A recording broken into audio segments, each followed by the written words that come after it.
কোরআন শরীফের আয়াত। আল্লাহ বলেন ব্যভিচারী পুরুষ যাকে বিবাহ করবে সে কেমন নারী হবে। খোদার কসম আল্লাহ বলছে ইল্লা জানিয়াতান আও মুশরিকা। আল্লাহ বলছে ব্যভিচারী পুরুষ, চরিত্রহীন পুরুষ যাকে বিবাহ করবে সেই নারীটা কেমন হবে। আল্লাহ বলছে দুইটা হবে, ইল্লা জানিয়া সেটাও হবে আরেকটা ব্যভিচারিণী নারী, আও মুশরিকা অথবা মুশরিক কোনো বেঈমান নারী।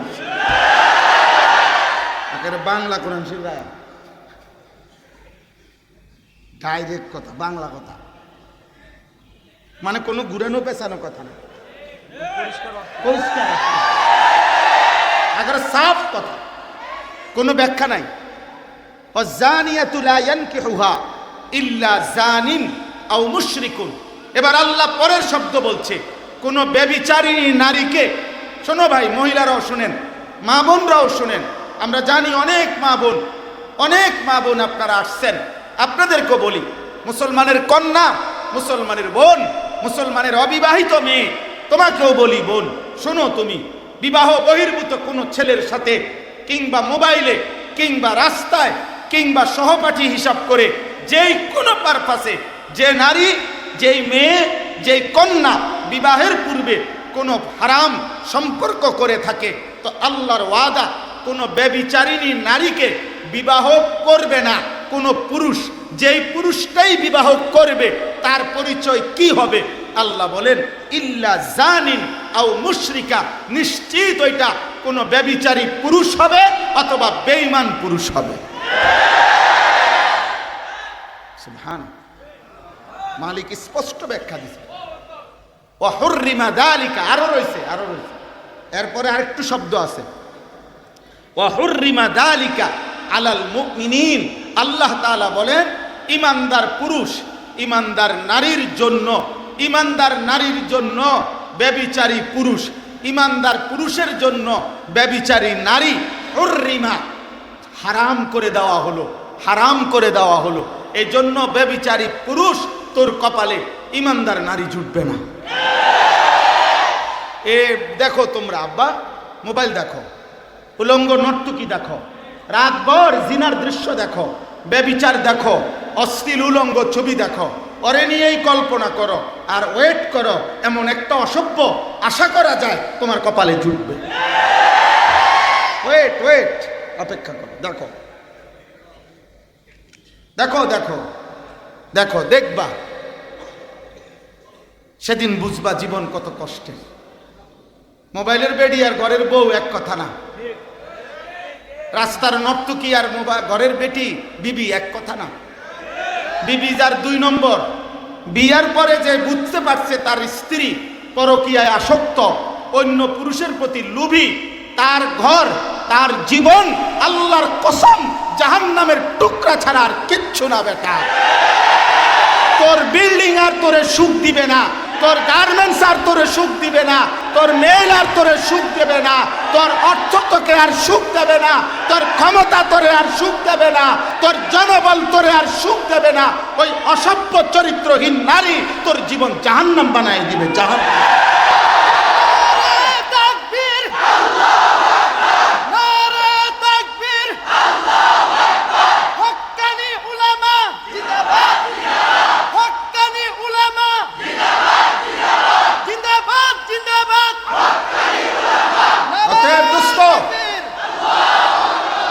আমার আব্বা, আমি তোমার করে কলিজার থেকে বললাম, আমি কোন রকম বাহবার জন্য বলছি না, আমি তোমার বিবেককে, আমি আখিরাতের কথা তো আছেই, আখিরাতের কষ্ট জাহান্নাম আব্বা সেটা তো আছেই, দুনিয়াও কষ্ট পাইবা। আমি ব্যক্তিগতভাবে শত যুবকের সাথে আমার সম্পর্ক আছে, আমি জানি, আমি ব্যক্তিগত হালাত শুনি, অসংখ্য যুবকের ভয়েস মেসেজ, লিখিত মেসেজ এবং লিখিত লেখা আমার কাছে আছে হোয়াটসঅ্যাপে, আমি শুনি ওর কান্না। জীবনটা বড় কষ্টের হবে, নষ্ট হইও না আব্বা, নষ্ট হইও না। আল্লাহর এটা ওয়াদা, আল্লাহ বলছে বান্দা আমি তোরে ছাড়বো না, আমি তোরে বেইজ্জতি করব, আমি তোকে অপমানিত করব। কোরআন শরীফের আয়াত শোনো, এই সূরা নূরের ইন্নাল্লাযীনা ইউহিব্বুনা আন তাশিআল ফাহিশাতু ফিল্লাযীনা আমানু লাহুম আযাবুন আলীমুন ফিদ দুনিয়া ওয়াল আখিরা, ফিদ দুনিয়া ওয়াল আখিরা। সাংঘাতিক কথা আল্লাহ বলছে। আল্লাহ বলছে যাদের দ্বারা একটি সমাজে, ইমানদার মুসলিম সমাজে যাদের দ্বারা ফাহেশা, অশ্লীলতা, বেহায়াপনা, জিনা, ব্যভিচার, হারাম প্রেম, হারাম ভালোবাসা, ছেলে মেয়ের, নারী পুরুষের অবাধ মেলামেশা ছড়িয়ে পড়ে, আল্লাহর কসম আল্লাহ ওয়াদা দিছে তাদের জন্য লাহুম আযাবুন আলীম, আমি আল্লাহর পক্ষ থেকে অত্যন্ত মর্মান্তিক পীড়াদায়ক আযাব আছে। কখন, কোথায়? ফিদ দুনিয়া ওয়াল আখিরা, দুনিয়াতেও আখিরাতেও। আল্লাহ বলছেন আমি তাকে বেইজ্জতি করব, আমি তাকে বেইজ্জতি করব, আমি তাকে অপমানিত করবই করব। এজন্য আমার এটা বলছেন মাসুম ভাই বলতে যুব সমাজের বিষয়ে, আমি বললাম, আমি তো এমনিই বলি, আর উনি কইছে তো আরো তাল ফাইলাম, আমি তো এমনিই বলতে চাই। আমার ভাই, আমার বন্ধু, আমি তোমারে বুঝাইতে চাই, তোমারে হাতে ধরে বললাম চরিত্রহীন হয়েও না। আমার অনুরোধ, নারী দেখো না, অশ্লীল ছবি দেখো না, উলঙ্গ দৃশ্য দেখো না। প্রত্যেকবার নারী ছবি দেখলে, অশ্লীল দৃশ্য দেখলে, হারাম ছবি দেখলে, মোবাইলের এই সারাক্ষণের আসক্তি, এই যে বললাম প্রতিটা গুনাহ প্রথম ক্ষতি করে। আব্দুল্লাহ ইবনে আব্বাস রাদিয়াল্লাহু তাআলা আনহুমা বলছেন সাওয়াদুন ফিল ওয়াজহ, চেহারা কালো করে। 2 জুলমাতুন ফিল কলব, অন্তর অন্ধকার করে ফেলে। অন্তর কি করে? অন্ধকার বানিয়ে ফেলে, অন্ধকার। 3 ওয়াহনুন ফিল বাদান, শরীরটা দুর্বল করে। দেখবেন এই ফালতু পোলাপান যেগুলা মোবাইল, নারী, ছবি, মদ, অনলাইনে জুয়া, সারাদিন চুলের ফ্যাশন, অসৎ বন্ধুদের আড্ডাবাজি করে, ঘন্টার পর ঘন্টা। 30 টাকার চটপটি খাইছে, কতক্ষণ লাগায়? 3 ঘন্টা লাগায়। বেড়া তুমি যদি 90 আর রাখো উদাসিল্লা, কথা শোনো, এতক্ষণ 1 প্লেট চটপটি খাইতে এতক্ষণ আড্ডা দিলা কেন? এতক্ষণ খামখেয়ালি করলা কেন? তো এই গুনাহ, পাপ, এর ক্ষতি হলো 3 নম্বর ক্ষতি হলো ওয়াহনুন ফিল বাদান, শরীরটা দুর্বল করে ফেলে। শরীরটা কর্মের স্পৃহা, এই যেটা আমি বলছি, কর্মের স্পৃহা থাকে না। তার মা তাকে বলছে আব্বা তোর বাবারে এই বাটির মধ্যে করে ভাতগুলা বাজারের দোকানে দিয়া, পারতাম না। কে পারতি না? পারতাম না কইছি না আপনারে, পারতাম না। আবার কারণ কি? কারণই তো এটা, পারতাম না। হের ভাল লাগে না, ভালো লাগে না।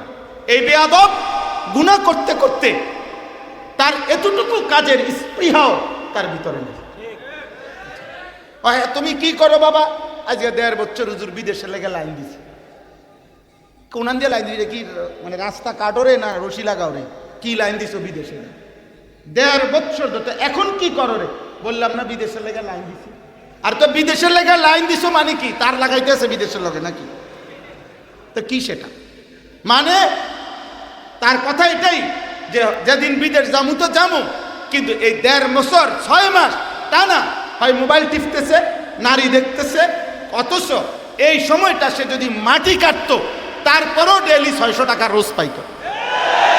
আরে যদি তুই মুড়ি বাজতি বেটা, তাইলেও তো কিছু হইতো। তুমি যদি একটা কয়েলের বাক্স বানাইতা, তাইলেও তো কিছু হইতো। আমাদের মাসুম ভাইয়ের মদিনা গ্রুপ অফ ইন্ডাস্ট্রিজে কাম করলে তাহলেও তো তুমি 15-20 হাজার টাকা 1 মাসে বেতন পাইতা। কি করলা জীবনটা? কি করলা জীবনটা? কিছুই ভাল লাগে না। এই ঘুরে শুধু টোটো টোটো টোটো করে ঘুরে, টোটো টোটো করে ঘুরে। বাবা একজন উপার্জন করে, এই একজন বাপের উপার্জনের উপরে এই 4টা বাচ্চা, 6টা মানুষ ওরা বসে বসে খায়। একটা 18 বছরের ছেলেটা নিয়ে বাবা তার মার সাথে মানে বিবির সাথে প্রতিদিন রাতে একবার হইলো, আরে পোলাডারে কি করতাম তেদি হুদা গড়ে। আহারে 18 বছরের ছেলেটা নিয়ে যদি একজন বাবা পেরেশানি করতে হয়, তো তোরে বাবা এত বড় করলো, এত কষ্ট করলো, এই বেটার ঘাম ঝরলো। আজকে 18 বছর উনি বিদেশ, আজকে 16 বছর উনি বিদেশ, আজকে 32 বছর উনি বিদেশ করে। এই বেচারার কত ঘাম ঝরলো, একটা একটা টাকা। আজ 16 বছর বয়সে, 18 বছর বয়সে তুমি এই পরিমাণ মোবাইল টিপতেছো, নারী দেখতেছো, আড্ডা দিতেছ, অসভ্যতার নোংরামি করছো, তোমার মায়ের চোখে পানি। আহা, আমার ফোলা গেল, আমি কি করতাম? এর চাইতে বড় দুঃখ আর কি হইতে পারে? যে সময় উপার্জনের, যে সময় মেহনতের, যে সময় শক্তির, ওই সময় তোমারই নিয়া তোমার পরিবার, বাবা মা বিপদগ্রস্ত, বিপদগ্রস্ত। তোমার চোখের দিকে তাকাইলে মা ভয় পায়, তোমার চুলের দিকে তাকাইলে মা ভয় পায়, তোমার চুল, চেহারা, অঙ্গভঙ্গি দেখলে বাবা মনে ভয় পায়, তেনি ধরে লায়, কোনো ঘর দুয়ার নি ভাঙ্গা ফেলে, গ্লাস, আলমারি, দরজা কোনটা ভাঙ্গা লায়, লাথি দিয়া লায়, বলা যায় না। হায় হায় বেয়াদব, কার সাথে দেখাইলি রাগ? কার সাথে রাগ দেখাইলি? হ্যাঁ, আস্তাগফিরুল্লাহ, আস্তাগফিরুল্লাহ। এই জন্য শরীরে কর্মের স্পৃহা চলে যায়, গুনাহ বাড়বে, শারীরিক সক্ষমতা দুর্বল হবে, দুর্বল হবে। নারী দেখো, ছবি দেখো, অশ্লীল উলঙ্গ দৃশ্য দেখো, হারাম কল্পনা করো, তো নিশ্চিত তুমি বুঝো আর না বুঝো, হারাম বীর্যপাত হবে। আর এতে করে শারীরিক সক্ষমতা ধীরে ধীরে নষ্ট হবে। প্রিয় ভাই, নষ্ট হয়েও না। আমার দোস্ত, আমার নওজোয়ান, আমার বাবা, আমার ভাই, গুনাহ দিয়ে জীবন শেষ করে দিও না। 4 নাম্বার, দাইকুন ফির রিজক, ধীরে ধীরে রিজিক কমে আসবে। হযরত আব্দুল্লাহ ইবনে আব্বাস বলছে। 5 নাম্বার, বুগদাতুন ফি কুলুবিল খালক, প্রত্যেক গুনাহ মানুষের অন্তরে ওই ব্যক্তির প্রতি ঘৃণা তৈরি করে, ঘৃণা তৈরি করে, ঘৃণা। পাপীকে একটা জিনিস মনে রাখবেন, পাপীকে পাপীর বন্ধুরাও বলে পাপী, আবার ভালো মানুষও বলে পাপী। আর ভালো মানুষকে অন্য ভালো মানুষরাও বলে ভালো মানুষ, ওই পাপীরাও বলে তারে ভালো মানুষ। যেই লোকটা চরিত্রবান, নামাজি, একজন মদখোর, গাঞ্জাখোর, ফুট্টাখোর রোজি গাইলে যে ভাই ওই লোকটা কেমন, সে বলবে ভাই আমি লোক খারাপ হইতে পারি কিন্তু উনি ভালো মানুষ। আর যে একসাথে দুজনে বোতল খায়, মনে করেন তারা 2 জন বন্ধু, আজকে 5 বছর নেশা করে একসাথে, আজকে 5 বছর জুয়া খেলে একসাথে, এই 2 জনকে একজনকে আলাদা করে তারে জিজ্ঞাসা করেন শুধু, এই যে তোর সাথে চলে ভয়, তারে তোমার দৃষ্টিতে কেমন, এ কেমন? তো এও বলবে বাটপাড়ের হেডকোয়ার্টার, সিটারের হেডকোয়ার্টার। যদি বলেন কিরে একসাথে খাও, একসাথে নেশা করো, একসাথে গাঁজা খাও, একসাথে চাঁদাবাজি করো, একসাথে মাস্তানি করো, তুমি তারে খারাপ কও কা? তো এ বলবে আমি কি হেরে জোনায়েদ বাগদাদি কইতাম। সিটারে বুঝি মানুষ সিটার না কইয়া কি বলবে? তাইলে অসৎ, অসতের কাছেও অসৎ, নেককারের কাছেও অসৎ, নেককার নেককারদের কাছেও নেককার, অসতের কাছেও নেককার। বলেন আলহামদুলিল্লাহ। আমার ভাই, আমার বন্ধু, আমি আমার কথা সংক্ষেপ করতে চাচ্ছি। আমার মূল বক্তব্য তাহলে কি কথা শুরু করলাম? আমি এই কথাটাই শুরু করলাম যে প্রথম যেই কথার থেকে আমি এই কথাগুলো বাড়াইছি, প্রথম কথা আমার এটাই ছিল যে দিল আল্লাহমুখী বানাইতে হয়, আল্লাহর কথা মনোযোগ দিতে হয়, আখিরাতের কথা কলিজার মধ্যে আনতে হয়, আল্লাহর কোরআনের প্রতি আন্তরিকতা দেখাইতে হয়। তাইলে ধীরে ধীরে দিল বদলায়, দিল বদলায়, আখিরাতের ফিকির আসে, আত্ম অনুভূতি আসে। আর যত বেশি তুমি আল্লাহর কথার প্রতি, কোরআনের প্রতি, রাসূলুল্লাহ সাল্লাল্লাহু আলাইহি ওয়াসাল্লামের সুন্নাহর প্রতি, উলামায়ে কেরামের প্রতি আপনার আমার অবজ্ঞা যত বাড়বে, খোদার কসম আখিরাত আর পরকাল আল্লাহর রহমত আর দয়া থেকে ততটাই দূরে সরবে। গুনাহ বাড়বে তো আখিরাত পিছে হটবে। আল্লাহ আমাদেরকে বুঝার তৌফিক দান করেন। আমার শেষ অংশে আমি এই আয়াতগুলোর তর্জমা বলতে চাই। এই আয়াতগুলোর তর্জমায় আমারে যেটা বলতে বলছেন, আমিও বলতে চাই। অসংখ্য অগণিত কারণে যুব সমাজের চারিত্রিক ধ্বংস, অধপতন হয়। মদ, জুয়া, সুদ, কিস্তি, নারী, ছবি, জিনা, ব্যভিচার, হারাম প্রেম, হারাম সম্পর্ক, ছেলে ছেলে হারাম অসৎ সমকামিতা, ছেলে মেয়ের অবৈধ একাকিত্বের যেই কোনো আচরণ এই সব কিছু অত্যধিক অবসর কাটানো, বিনোদনের একাধিক মাধ্যমে নিজে যাওয়া, গান বাদ্য, অশ্লীলতা, বেহায়াপনার এই সব কিছুতে নওজোয়ান ধ্বংস হয়, চারিত্রিক অধপতন হয়। কিন্তু এই সবগুলো একসাথ করে একটা মোটা কারণ আছে, মূল কারণ যে এই সবগুলো, একটা যুবক মদে আসক্ত হয়, জুয়াতে আজকে লাখ লাখ মুসলমান ছেলে যাদের বড় মোবাইল আছে, এরকম লক্ষ লক্ষ ছেলে আছে প্রতিদিন অনলাইনে, বাবা মা জানেও না। আগে বাঁশমুড়ার কোনায় ওই খেরের পাড়া রাস্তার কোনা কানা সিফা সাফার ভিতরে জুয়া খেলতো এমনি বসা, এখন আর এমনি জুয়া খেলে না। অসংখ্য যুবক প্রতিদিন নিজেদের বড় মোবাইল দিয়ে অনলাইনে লক্ষ লক্ষ কোটি কোটি টাকার জুয়া খেলতেছে। অনলাইন জুয়ারি বর্তমানে বাস্তবিক প্রকাশ্য জুয়ারির চাইতে মোবাইল জুয়ারি বেশি, অনলাইন জুয়ারি বেশি।